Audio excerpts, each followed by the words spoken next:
ដំឡើងអេក្រង់ LED ធំមួយនេះប្រកាសណាយើងត្រូវការជាមួយនឹងអ្នកដែលមានចំណេះជំនាញនិងវិជ្ជាជីវៈច្បាស់លាស់ជាពិសេសជាមួយនឹងបទពិសោធន៍ដែលយើងធ្លាប់បានធ្វើកន្លងមកផងដែរដើម្បីទទួលបាននៅទំនុកចិត្តខ្ពស់ជាពិសេសគឺដើម្បីជៀសវាងរាល់បញ្ហាបន្ទាប់ពីដំឡើងរួចនេះគឺជាអ្វីដែលបងប្អូនត្រូវគិតពីព្រោះសេវាកម្មបន្ទាប់ពីដំឡើងរួចពិតជាសំខាន់មែនទែនអញ្ចឹងថាតើមុននឹងក្រុមហ៊ុន Lead Lighting Solution បានដំឡើងអេក្រង់ LED យ៉ាងធំជូនទៅក្រុមហ៊ុន Smart តើយើងបានធ្វើកិច្ចការអីខ្លះជាមួយនឹងក្រុមហ៊ុន Smart ដើម្បីឲ្យ skin របស់គាត់មើលទៅរលូននិងទទួលបាននូវគុណភាពល្អអញ្ចឹងបងប្អូនដឹងទេថាតើយើងធ្វើសកម្មភាពអីគេខ្លះតាក់មកដឹងជាមួយខ្ញុំទាំងអស់គ្នាចំណុចទី1គឺយើងត្រូវសិក្សាគម្រោងជូនទៅអតិថិជនករណីដូចយើងសិក្សាគម្រោងជូនទៅ Smart អញ្ចឹងពីដំបូងឡើយគាត់មិនមែនប្រើប្រាស់ជាមួយនឹង LED screen ទេគឺទីតាំងរបស់គាត់គឺប្រើជាមួយនឹង static មានន័យថាជាផ្ទាំងខ្នាតកស៊ូអញ្ចឹងការសិក្សាទៅលើគម្រោងនោះទី1ទីតាំងរបស់គាត់យើងត្រូវតែផ្លាស់ប្ដូរជាមួយនឹងកស៊ូចេញបន្ទាប់មកយើងផ្លាស់ប្ដូរជាមួយនឹង structure ថ្មីដើម្បីឲ្យវា fit ទៅជាមួយនឹងអេក្រង់ LED ដើម្បីឲ្យទទួលបាននូវសុវត្ថិភាពខ្ពស់ហើយនឹងទំនុកចិត្តរយៈពេលនៃការប្រើប្រាស់បានយូរទី2គឺជារឿងសំខាន់ដែរដោយសារតែយើងមានក្រុមការងារដែលមានចំណេះជំនាញនិងវិជ្ជាជីវៈក្នុងការរចនាប្លង់នៃទំហំអគារទាំងមូលជូនទៅដល់អតិថិជនរបស់យើងអញ្ចឹងយើងបានសិក្សា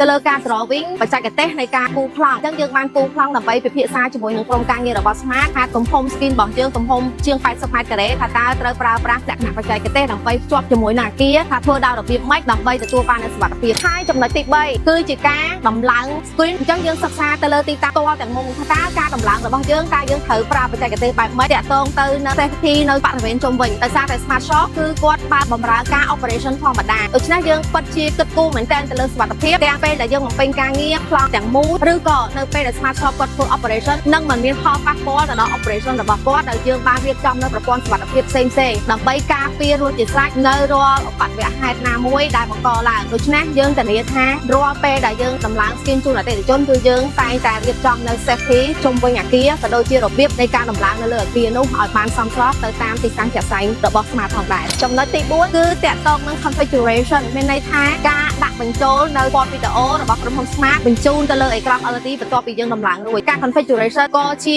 សកម្មភាពមួយពិតជាពិសេសមែនទែនដោយសារការ configuration ក៏យើងត្រូវការអ្នកជំនាញដែរអញ្ចឹងដោយសារទីតាំងនៅសឹងមានជ័យពេលព្រឹកគឺចំថ្ងៃតែម្ដងអញ្ចឹងយើងត្រូវ config បែបម៉េចដើម្បីឲ្យ skin របស់យើងទោះបីជាពេលវេលាពេលព្រឹកឬក៏ពេលដែលថ្ងៃចាំងចប់ហ្នឹងយើងត្រូវតែ config skin របស់យើងឲ្យអតិថិជនរបស់គាត់នៅពេលដែលឆ្លងកាត់នៅម្ដុំស្ទឹងមានជ័យហ្នឹងនៅពេលព្រឹកក៏អាចមើល skin របស់គាត់ដែរអញ្ចឹងការ configuration យើង base ទៅលើកម្រិតនៃពន្លឺរបស់វាថាតើនៅពេលព្រឹកតើយើងគួរតែ configuration បែបណាហើយពេលរសៀលពេលថ្ងៃនិងពេលយប់តើយើងត្រូវធ្វើ config បែបម៉េចដើម្បីឲ្យ skin របស់យើងគ្រប់ពេលវេលានៃដំណើរការ24ម៉ោងហ្នឹង screen ហ្នឹងវា smooth ប៉ុណ្ណាអញ្ចឹងទោះបីជាអតិថិជនគាត់ជិះកាត់ឆ្លងកាត់ផ្លូវមួយនេះហើយក៏លេខមើលទៅ screen របស់ Smart គឺមានអារម្មណ៍ថា screen របស់គាត់នៅតែ smooth ហើយទទួលបានរូបភាពដែលត្រជាក់ភ្នែកគ្រប់ពេលវេលាទាំងអស់មិនថាពេលថ្ងៃឬក៏ពេលយប់ដូច្នេះកុំយកចាប់ថវិកាឬក៏បាត់ចិត្តបងប្អូនទៅផ្សងព្រេងជាមួយនឹងអ្នកដែលគ្មានជំនាញច្បាស់លាស់បើចង់បានការងារដែលធ្វើជូនបងប្អូនដោយទំនុកចិត្តទំនួលខុសត្រូវខ្ពស់ធ្វើដោយបេះដូងនិងក្តីស្រឡាញ់មានចំណេះជំនាញនិងវិជ្ជាជីវៈច្បាស់លាស់សូមកុំភ្លេច comment ថា LED នៅខាងក្រោមនេះក្រុមការងារនឹងតាក់ទងទៅបងប្អូននិងទទួលបានការប្រឹក្សាដោយឥតគិតថ្លៃ